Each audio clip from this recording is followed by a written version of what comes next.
अभी हम सब सीमा साहब से बहुत ही सुंदर भजन श्रवण कर रहे थे। तू कहा मान मन तेरा क्षण भंग तन, ये पूज्य गुरुदेव जी के द्वारा रचित पद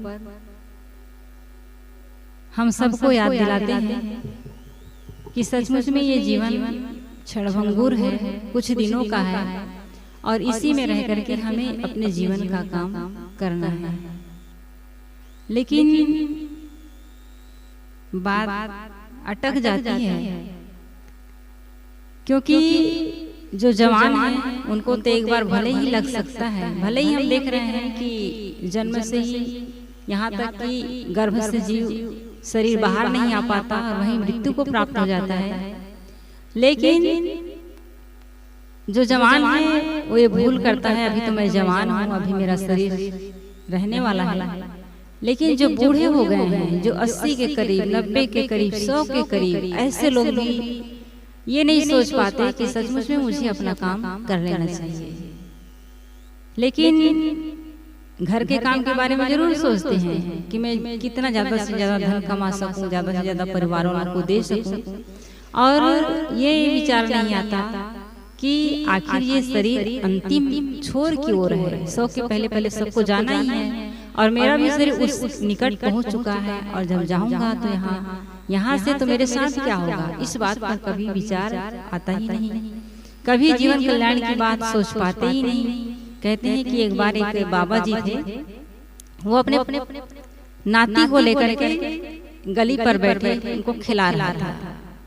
तो हुआ ये कि वहीं से एक संत गुजरे, तो संत को देख करके उन्होंने नमस्कार किया और कहा, संत जी नमस्कार, और आप मेरे लिए कुछ उपदेश कर दीजिए। संत ने चलते हुए कहा, मैं और आपको उपदेश? मुझसे ज्यादा, मुझसे अच्छा उपदेश तो आपका ये पोता कर रहा है।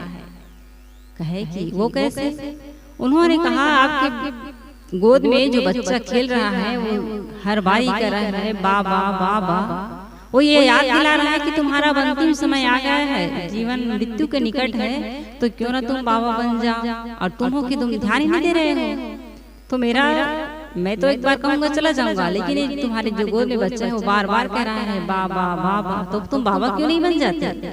उन्होंने कहा कि हाँ भगवान, मैं भी सोचता हूँ कि मैं बाबा बन जाऊं, महात्मा बन जाऊं, लेकिन बात ये है कि ये मेरा बेटा का बेटा है। जब ये गोद में आता है तो कहता है बाबा बाबा, और मैं बाबा बनने की सोचता हूँ, लेकिन जब बेटी का बेटा मेरे गोद में आता है तो कहता है ना ना ना ना, और मैं अरे, तो फिर मैं सोचता हूँ कि अरे कहाँ घर परिवार को छोड़ करके मैं जाऊं, इसलिए मैं अपने आप को रोक लेता हूँ। तो ऐसी दशा है इंसान की, मृत्यु के निकट होकर के भी अपने लिए नहीं सोचता, जीवन भर परिवार की कमाई करता है, लेकिन ये नहीं सोच पाता कि मैं अपने साथ क्या लेकर के जाऊंगा, मेरा अंतिम कमाई क्या होगा, मेरे साथ जाने वाला क्या होगा। यदि हम विचार करें तो निश्चित ही कुछ न कुछ तो परिवर्तन आएगा। जीवन भले ही पूरा जीवन परिवार में बीता हो, उन्हीं के लिए लिया हो, लेकिन कुछ न कुछ संस्कार अच्छा बनेगा और इस ओर हमें ध्यान देना चाहिए। आइए हमारे बीच समाप्त।